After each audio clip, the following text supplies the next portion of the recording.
Hi friends, welcome back to our channel. 6ാം ക്ലാസ്സിലെ അടിസ്ഥാന പാഠാവലി അർദ്ധവാർഷിക മൂല്യനിർണ്ണയം അഥവാ ക്രിസ്മസ് പരീക്ഷയുമായി ബന്ധപ്പെട്ട ചോദ്യപേപ്പറും അവയുടെ ഉത്തരങ്ങളുമാണ് നമ്മൾ നോക്കുന്നത്. അപ്പോൾ ഇത് 2022-23 അഥവാ കഴിഞ്ഞ വർഷത്തെ ക്വസ്റ്റ്യൻ പേപ്പറാണ്. അപ്പോൾ എന്തൊക്കെ ക്വസ്റ്റ്യൻസ് ആണ് വന്നിട്ടുള്ളത്, ആൻസേഴ്സ് എന്തൊക്കെയാണെന്ന് നോക്കാം. റെഡിയാണോ?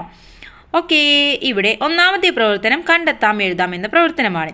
കവിയും ഗാനരചയിതാവുമായ കെ ജയകുമാറിൻ്റെ ഓർമ്മക്കുറിപ്പിൽ നിന്നുള്ള ഒരു ഭാഗം വായിക്കൂ. ഇവിടെ നമുക്ക് ഒരു കഥയുടെ ഭാഗം തന്നിട്ടുണ്ട്. അമ്മക്ക് വായിക്കാൻ പുസ്തകം എടുക്കാനായി ഞങ്ങളുടെ ഗ്രാമീണ വായനശാലയിൽ ഞാൻ പതിവായി പോകുമായിരുന്നു. എൻ്റെ ആദ്യ സർവകലാശാലയാണ് ചെഞ്ചേരി യുവജന സമാജം വായനശാല.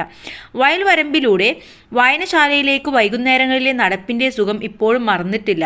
വിശാലമായ നെൽപ്പാടങ്ങൾ, അതിന് ഇരുവശവും കുറേ വീടുകൾ, ഒരു ചെറിയ കുളം, അങ്ങ് ദൂരെ പടിഞ്ഞാറേ ദിക്കിൽ കുറുങ്കുളം കാവ്, അതിൻ്റെ പിന്നിലാണ് സൂര്യൻ അസ്തമിക്കുക, അതിനപ്പുറം ഉള്ളൂർ തോട്, യാത്ര പറഞ്ഞിട്ടും പോകാതെ നിൽക്കുന്ന സ്നേഹ സാന്നിധ്യം പോലെ എപ്പോഴും വീശുന്ന കാറ്റ്.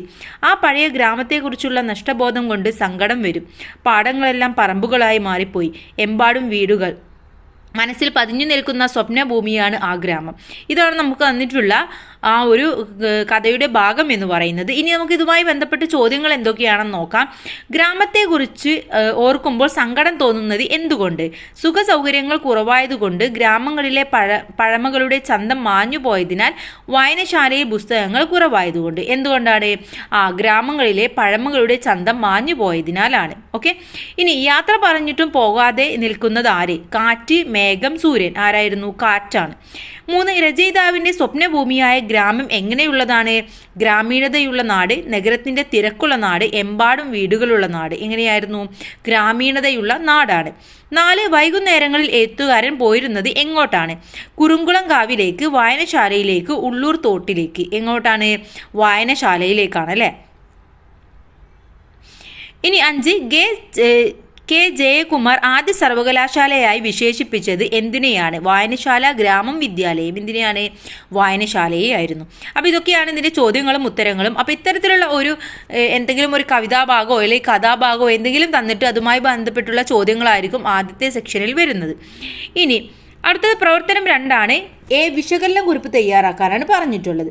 ഇവിടെ താഴെ കൊടുത്ത ശൈലി ശ്രദ്ധിക്കൂ. എന്താണ് തന്നിട്ടുള്ളത്? ഇക്കരെ നിൽക്കുമ്പോൾ അക്കരെ പച്ച എന്നാണ് പറഞ്ഞിട്ടുള്ളത്.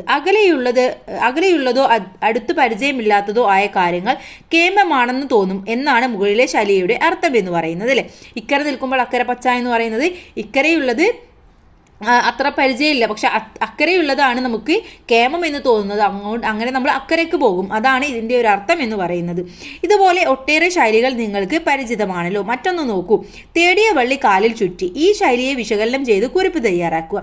എന്താണ് തേടിയ വള്ളി കാലിൽ ചുറ്റി എന്ന് പറയുന്നത്? നമ്മൾ ആഗ്രഹിക്കുന്ന കാര്യം അല്ലെങ്കിൽ കുറേ നാളായിട്ട് നമുക്ക് വേണം, നമ്മൾ പ്രതീക്ഷിച്ച ഒരു കാര്യം നമ്മെ തേടി വരുമ്പോഴാണ് നമ്മൾ പറയുന്നത് തേടിയ വള്ളി കാലിൽ ചുറ്റിയെന്ന്. ഓക്കെ, തേടിയ വള്ളി കാലിൽ ചുറ്റി. ഒന്നും കൂടെ പറയാം. നമ്മൾ ആഗ്രഹിച്ച കാര്യം അല്ലെങ്കിൽ കുറേ നാളായി പ്രതീക്ഷിച്ച കാര്യം നമ്മെ തേടി വന്നു എന്നാണ് ഈ ശൈലിയുടെ അർത്ഥം. ഇനി ബി, കൂട്ടത്തിൽ പെടാത്തത് എഴുതാൻ പറഞ്ഞിട്ടുണ്ട്. വഞ്ചി, പുഞ്ച, തോണി. ഇവിടെ വഞ്ചി, തോണി എന്ന് പറയുന്നത് രണ്ടും സെയിം അർത്ഥം തന്നെയാണ്. പുഞ്ച എന്ന് പറഞ്ഞാൽ ഒരു കൃഷി രീതിയാണ് നമ്മൾ പുഞ്ച എന്ന് പറയുന്നത്. അപ്പോൾ അവിടെ കൂട്ടത്തിൽ പെടാത്തത് എന്ന് പറയുന്നത് പുഞ്ചയാണ്. ഓക്കെ, പുഞ്ചയാണ് അവിടെ ഉത്തരമായിട്ട് വരേണ്ടത്. ഇനി പ്രവർത്തനം 3 നോക്കൂ. ലഘു ഉപന്യാസം തയ്യാറാക്കാനാണ് പറഞ്ഞിട്ടുള്ളത്. കാലം മാറുമ്പോൾ കോലവും മാറും എന്നാണല്ലോ ചൊല്ല്.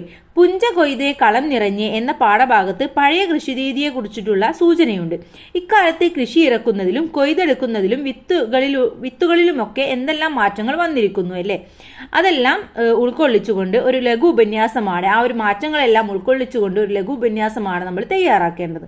അപ്പോൾ ലഘു ഉപന്യാസം എന്ന് പറയുമ്പോൾ നമുക്കറിയാം അത്യാവശ്യം കുറേ എഴുതണം, എങ്കിൽ മാത്രമേ ഒരു ഉപന്യാസമായിട്ട് മാറുകയുള്ളൂ. അപ്പം നിങ്ങൾക്ക് ഇതേ സെയിം ഹെഡിങ് തന്നെ കൊടുക്കാവുന്നതാണ്, കാലം മാറുമ്പോൾ കോലവും മാറും എന്ന്. ഇനി എന്തൊക്കെ കാര്യങ്ങൾ നമുക്ക് എഴുതാം?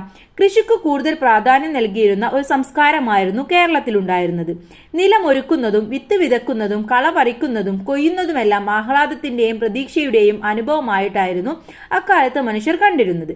എന്നാൽ ഇന്ന് വയലുകളും തോപ്പുകളും മലകളും ഒന്നുമില്ല. അധ്വാനിക്കാൻ മടിക്കുന്ന കേരളീയർ അരിക്കും പച്ചക്കറികൾക്കുമൊക്കെ മറ്റു സംസ്ഥാനങ്ങളെയാണ് ആശ്രയിക്കുന്നത്. കൃഷിക്കും കർഷകർക്കും അർഹിക്കുന്ന പ്രാധാന്യം ഇന്നത്തെ സമൂഹം നൽകുന്നില്ല. കൃഷിയും കർഷകരും ഉണ്ടെങ്കിലേ മനുഷ്യ സമൂഹത്തിന് നിലനിൽപ്പുള്ളൂ എന്ന യാഥാർത്ഥ്യം നാം മനസ്സിലാക്കുന്നില്ല.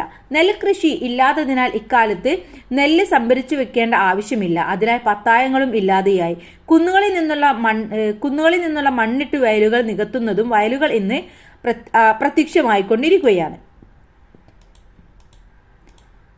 അപ്പോൾ ഇത്തരം കാര്യങ്ങളൊക്കെ നമുക്കിതിൽ ഉൾക്കൊള്ളിക്കാവുന്നതാണ്. ഇന്ന് എന്തൊക്കെയാണ് കൃഷിയിൽ സംഭവിച്ചുകൊണ്ടിരിക്കുന്നത്, നമുക്കിന്ന് വയലുകൾ തന്നെ ഇല്ലാതായിക്കൊണ്ടിരിക്കുന്ന ഒരു അവസ്ഥയാണ് കാണാൻ കഴിയുന്നത്.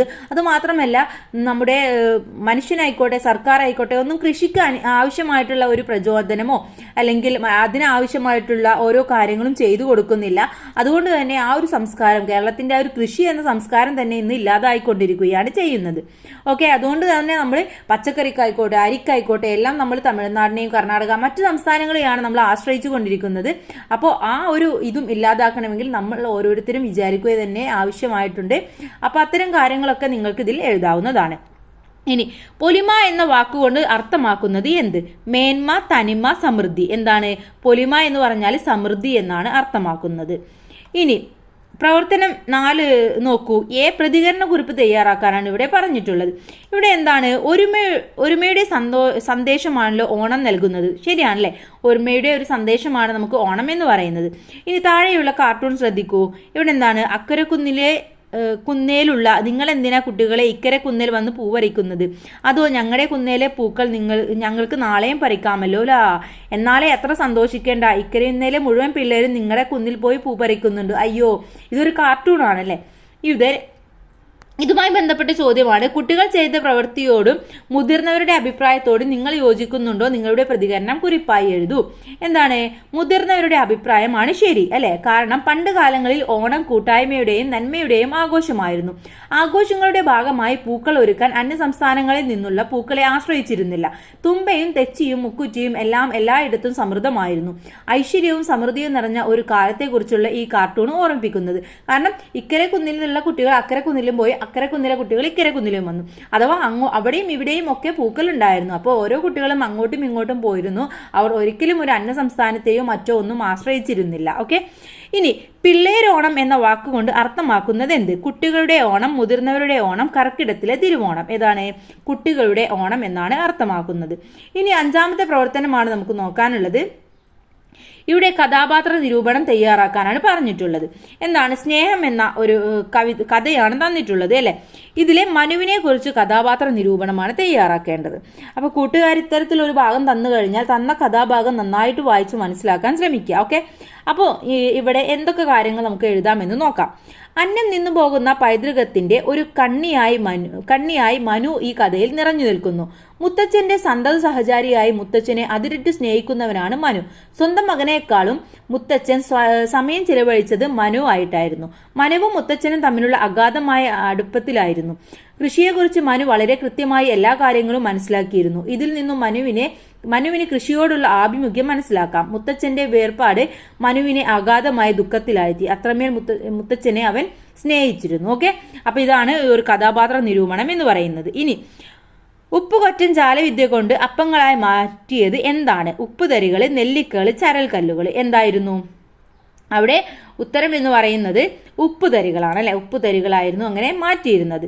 ഇനി പ്രവർത്തനം 6 ഓർമ്മക്കുറിപ്പ് തയ്യാറാക്കാം എന്നതാണ്. ഇവിടെ ഭുജാതനാവുക, ജനിക്കുക അല്ലെ. ഒരു വേർഡിന്റെ മീനിങ് ആണ് തന്നിട്ടുള്ളത്. റോസ്മേരിയുടെ ഓർമ്മക്കുറിപ്പ് വായിച്ചല്ലോ. സഹോദരങ്ങളുമായുള്ള കൂട്ടുകാരുമായുള്ള രസകരമായ ഓർമ്മക്കുറിപ്പ് എഴുതാനാണ് പറഞ്ഞിട്ടുള്ളത്. അപ്പോൾ നിങ്ങൾക്ക് ഒരുപാട് ഓർമ്മക്കുറിപ്പ് ഉണ്ടായിരിക്കാം. നിങ്ങൾക്ക് ഏതെങ്കിലും ഒരു ഓർമ്മക്കുറിപ്പ് നിങ്ങൾക്ക് ഇവിടെ എഴുതാവുന്നതാണ്. ഓക്കെ, ഇനി മുഖഛായ എന്ന വാക്കിന് യോജിക്കുന്നത് എന്ത്? മുഖവും ചായയും. മുഖമാകുന്ന ചായ, മുഖത്തിന്റെ ചായ. എന്താണ്? മുഖത്തിന്റെ ചായ എന്നുള്ളതാണ് ശരിയായ ഉത്തരം. ഓക്കെ, അപ്പൊ ഇത്രയുമാണ് ഈ ചോദ്യ പേപ്പർ എന്ന് പറയുന്നത്. എല്ലാ ചോദ്യവും നമ്മൾ ഡിസ്കസ് ചെയ്തു. ഇനി നിങ്ങൾക്ക് ഓർമ്മക്കുറിപ്പ് എങ്ങനെയാണ് എഴുതേണ്ടത് എന്ന് അറിയില്ല എന്നുണ്ടെങ്കിൽ തീർച്ചയായിട്ടും കമന്റ് ചെയ്യുക. നമ്മൾ അത് കമന്റ് ആയിട്ട് പിൻ ചെയ്ത് തരുന്നതാണ്. ഓക്കെ, അപ്പോൾ എല്ലാ ക്വസ്റ്റ്യൻ പേപ്പറും നമ്മൾ ഉടൻ തന്നെ അപ്ലോഡ് ചെയ്യുന്നതാണ്. അപ്പോൾ എല്ലാ കൂട്ടുകാരും നന്നായിട്ട് പഠിച്ച് എക്സാം എഴുതാൻ ശ്രമിക്കുക. അതുപോലെ തന്നെ ക്വസ്റ്റ്യൻ പേപ്പർ അനലൈസ് ചെയ്ത് കഴിഞ്ഞാൽ നിങ്ങൾക്ക് ഒന്നും കൂടെ മാർക്ക് സ്കോർ ചെയ്യാൻ കഴിയും. തീർച്ചയായും ചാനൽ സബ്സ്ക്രൈബ് ചെയ്യാൻ മറന്നു പോകരുത്. Thanks for watching.